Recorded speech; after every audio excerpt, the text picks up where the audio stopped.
Guys, welcome back to my channel the power of universe 101 tarot. मैं लवली एक बार फिर से आपका स्वागत करती हूँ। आई होप आप सब अच्छे होंगे, सुखी होंगे, सुरक्षित होंगे, स्वस्थ होंगे। आज जो हमारी रीडिंग होने वाली है वो हम अर्थ साइन कैप्रिकॉर्न की रीडिंग करने वाले हैं, मकर राशि की। सो हम रीडिंग स्टार्ट करने से पहले मैं बता दूं कि ये फरवरी की रीडिंग होने वाली है, जिसमें हम देखेंगे कि कैप्रिकॉर्न के लिए क्या इस फरवरी के मंथ में उनकी क्या एनर्जी रहने वाली है। सॉरी गाइस, आवाज़ हो रही है, उसके लिए बगल में कंस्ट्रक्शन का काम चल रहा है तो इसकी वजह से ये आवाज़ होती रहती है। तो रीडिंग स्टार्ट करने से पहले मैं बता दूं कि एक जनरल टाइमलेस रीडिंग है, सो आपसे जितना रेजोनेट करता है प्लीज़ उसे रखिए, बाकी सबको जाने दीजिएगा। इस रीडिंग को male female married and married कोई भी देख सकता है। मेरे चैनल पे न्यू है, प्लीज़ चैनल को सब्सक्राइब कर दें, साथ ही बेल आइकन भी ज़रूर प्रेस करें। एंड मेरी वीडियोज़ अगर अच्छी लगती है तो प्लीज़ इसे लाइक कीजिए, साथ ही शेयर कीजिए। और हम एंजल की तरफ से गाइडेंस पे देख लेंगे। ओके, सबसे पहले हम टैरोट से देख लेते हैं। प्लीज़ यूनिवर्स गाइड कीजिए।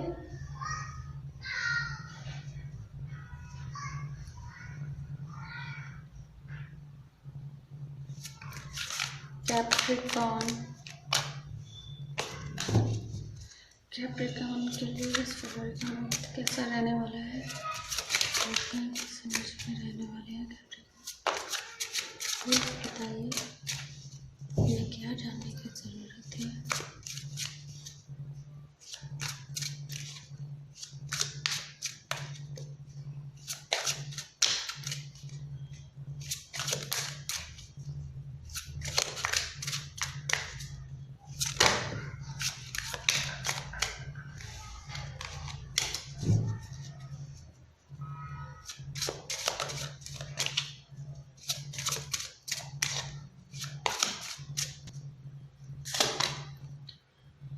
Nine of Pentacles,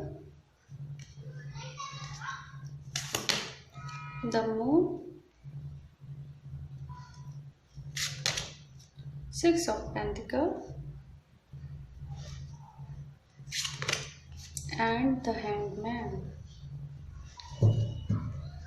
and the Chariot, bottom of the deck है।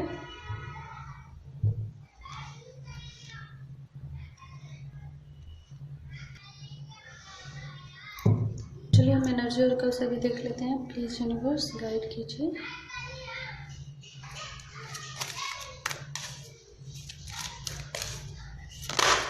Capricorn,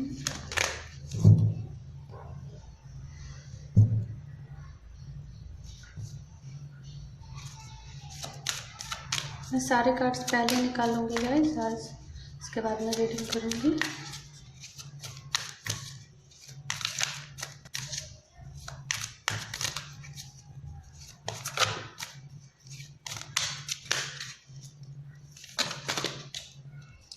All tied up, okay, and appreciation,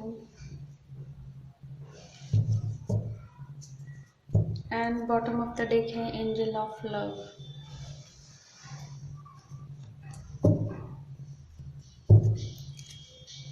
please universe guide कीजिए।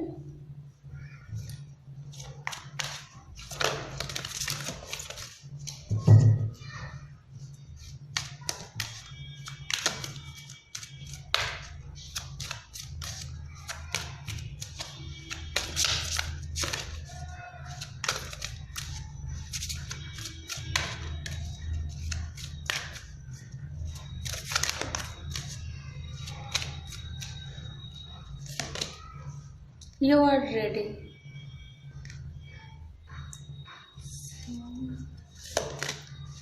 Let go. Oh my God. Be assertive.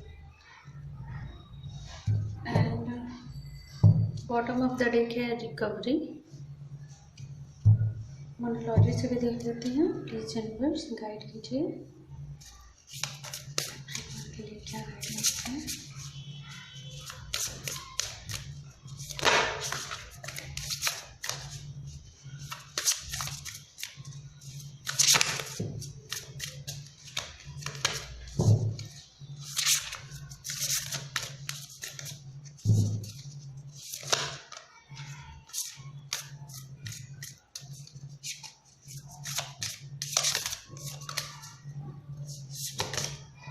meditate and contemplate.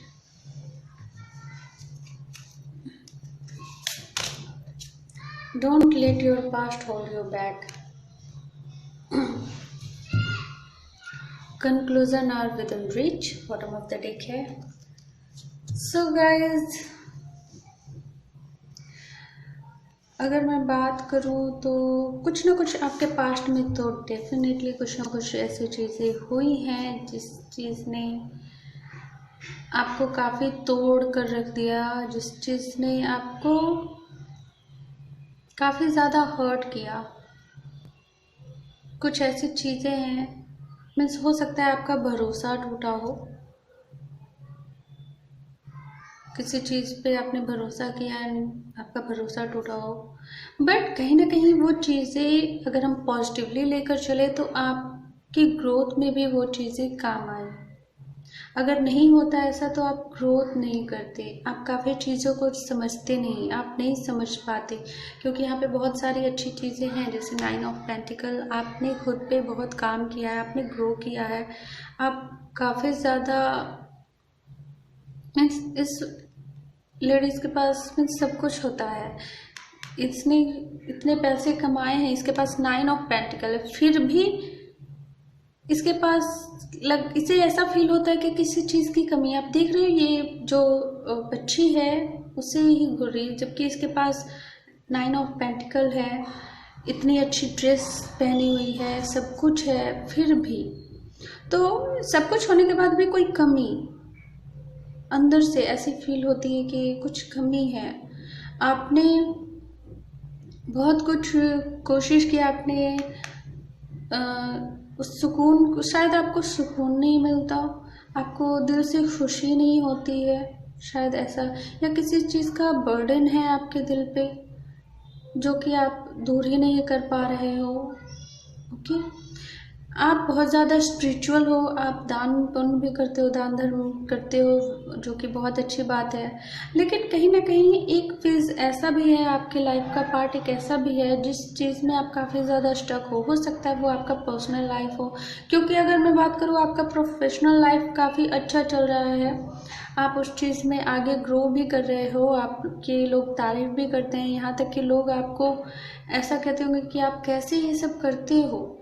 आपकी growth भी अच्छी हो रही है, लोग आपको आपकी तारीफ करते हैं, आपको आपकी तरह मीन्स वो बनना चाहते हैं, लोग आपसे बहुत कुछ सीखना चाहते हैं, वो आपको एज अ टीचर वो समझते हैं कि आपके साथ रहकर आपसे बातें करके उन्हें कुछ सीखने को मिलेगा. ओके, बट कहीं ना कहीं आपकी लाइफ का एक फेज ऐसा भी है जहाँ पे आप खुद को अधूरा महसूस करते हो. ऐसा लगता है कि बहुत ही बेकार सी लाइफ, घिसी पिटी लाइफ चल रही है आपकी, जिसमें आप अकेले हो, कोई सुकून नहीं है, मीन्स आपको अंदर से पीस नहीं मिलता हो. सो कहीं ना कहीं आपने अपने पास्ट को शायद अभी तक लेट गो नहीं किया है, आप अभी भी अपने पास्ट में अटके हुए हो. आपने सब कुछ यूनिवर्स पे सरेंडर किया है बट लेट गो नहीं किया है.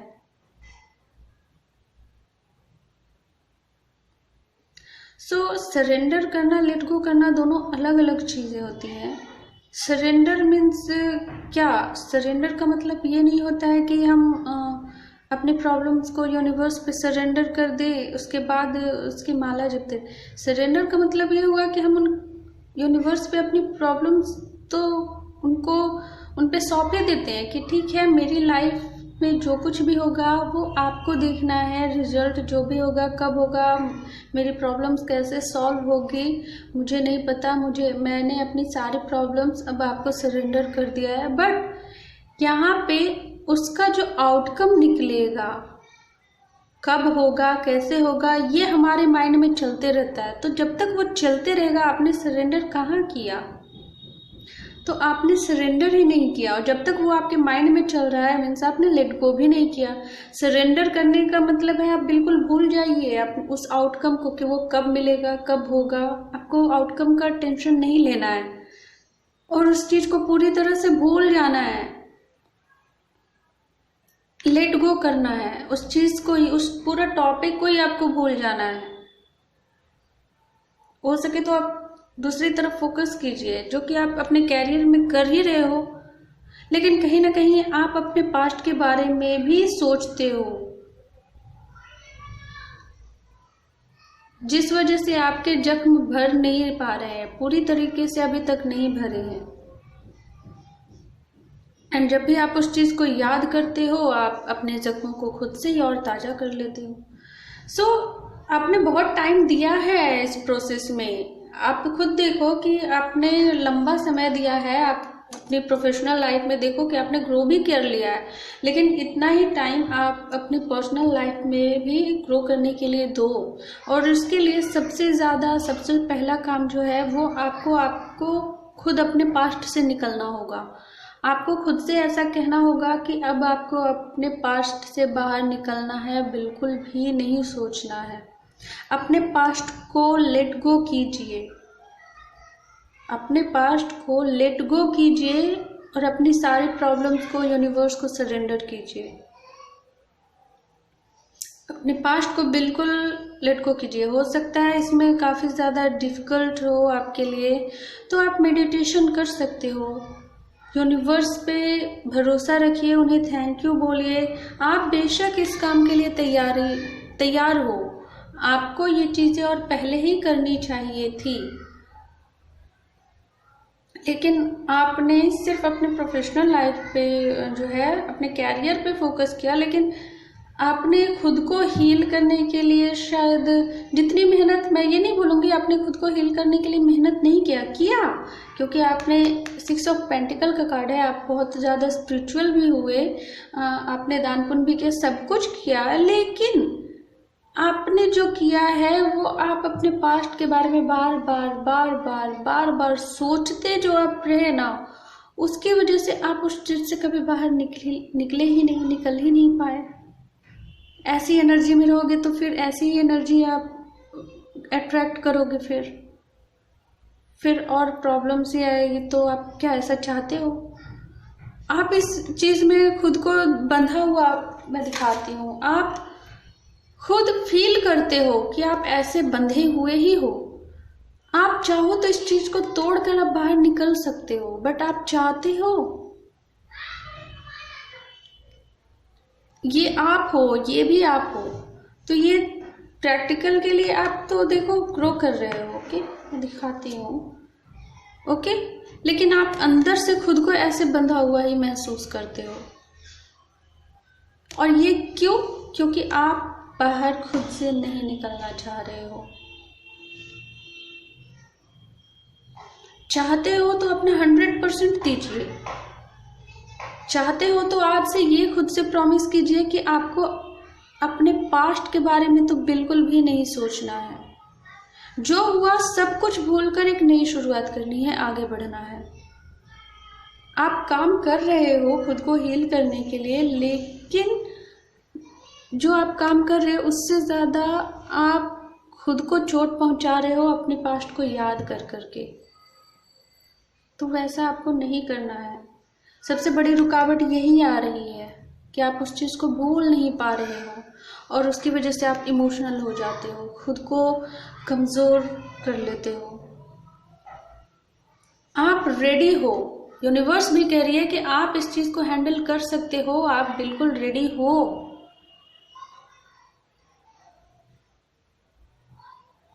तो आपको अब आगे कदम बढ़ाना होगा गाइस। आपकी लाइफ है, इस लाइफ में ऐसा बहुत कम लोगों के साथ होता है कि लोग आपको पकड़कर बाहर निकालेंगे। हमें लोग पकड़कर अगर आपको बाहर निकालने की कोशिश भी करेंगे, लेकिन आपके अंदर से भी तो आपको फील होना चाहिए ना कि मुझे इस चीज़ से बाहर निकलना है। आप खुद से कोशिश करोगे तो जल्दी निकल पाओगे। ओके, तो आपको इस एनर्जी से बाहर निकालना है। लेट गो कीजिए अपने पास्ट को, सरेंडर कीजिए यूनिवर्स को थैंक यू बोलिए कि उन्होंने आपको ब्लेस्ड किया है, वो आपके साथ है, बेशक आपके साथ है वो। आपने उनके आशीर्वाद से बहुत कुछ सीखा है, बहुत कुछ सीखा है, बहुत ग्रोथ भी किया है। उन सब चीज़ों के लिए, जो कुछ भी, उन सब के लिए यूनिवर्स को थैंक यू बोलिए। थैंक यू का मतलब यही नहीं कि जो भी अच्छा हुआ सिर्फ हम उसी चीज़ के लिए थैंक यू बोलते हैं। मैं तो ऐसा होता है कि बुरा भी अगर कोई कुछ होता है मेरे साथ, मैं उसके लिए भी थैंक यू बोलती हूँ। इसका मतलब है कि मैं फिर मेरे अंदर की कोई कमी है, वो चीज़ें मेरे सामने आई है और अब मुझे इस चीज़ पे काम करना है। कम से कम वो चीज़ें मुझे रियलाइज़ हुई, क्योंकि अगर मुझे ठोकर नहीं लगती, मेरे साथ बुरा नहीं होता, तो मैं नहीं समझ पाती कि ये कमी है मेरे अंदर। इस तरीके से आप पॉजिटिव लेकर आप अपनी सोच को बनाइए, ऐसे सोचिए तो आपको सब कुछ फिर पॉजिटिव दिखेगा और उस चीज़ पे फिर आगे काम कीजिए। सबसे ज़्यादा मेहनत लगती है खुद के साथ लड़ना। यहाँ पे आपकी लड़ाई खुद के साथ हो रही है और यहाँ पे आपको बहुत हिम्मत चाहिए। कहना आसान होता है, करना बहुत मुश्किल होता है गाइस। मैं जानती हूँ इस बात को। आप मुझसे बोल सकते हो कि आपके लिए तो कहना आसान है, लेकिन क्या करना आसान है? बेशक आसान है। हम सब की लाइफ में ये चीज़ें होती हैं। ये नहीं मैं बोल रही हूँ कि तुरंत हो जाएगी, लेकिन होगी, इसमें टाइम लगेगा। ये अगर दर्द आपका 1 साल से आपने इस दर्द को अपने दिल में रखा है, तो क्या लगता है आपको कि 1 महीने में, 1 दिन में, 1 सप्ताह में ये हील हो जाएगा? नहीं। आप मैक्सिमम टाइम उस चीज़ को 1 साल रखो, क्योंकि दर्द बड़ा है, जख्म गहरा है आपका। टाइम लगेगा उस चीज़ को कम से कम हील करने में, उतना ही टाइम लगेगा। लेकिन आपको खुद से कोशिश करनी पड़ेगी इस चीज़ से बाहर निकलने के लिए। कदम आपको उठाना होगा। और अगर आप सच में चाहते हो इस चीज़ से निकलना, तो आप निकल सकते हो। अब जो लोग चाहते हैं, प्लीज़ मुझे कमेंट में ज़रूर बताइए कि हाँ, आप इस चीज़ से बाहर निकलना चाहते हो। मुझे ये जानकर बहुत खुशी होगी कि आप कम से कम अपनी लाइफ को लेकर सीरियस हो, अपनी ग्रोथ चाहते हो। मैं आपको कम से कम समझाने में, आपने मेरी बात को समझा, मुझे बहुत खुशी होगी। ओके, मुझे प्लीज़ कमेंट करके ज़रूर बताइएगा अपना फीडबैक। ओके, तो ये थी आपकी रीडिंग। आई होप आपको पसंद आई, तो प्लीज़ इसे लाइक कीजिए, साथ ही शेयर कीजिए। मैं मिलती हूँ आपको आपके नेक्स्ट रीडिंग में। तब तक के लिए बाय बाय।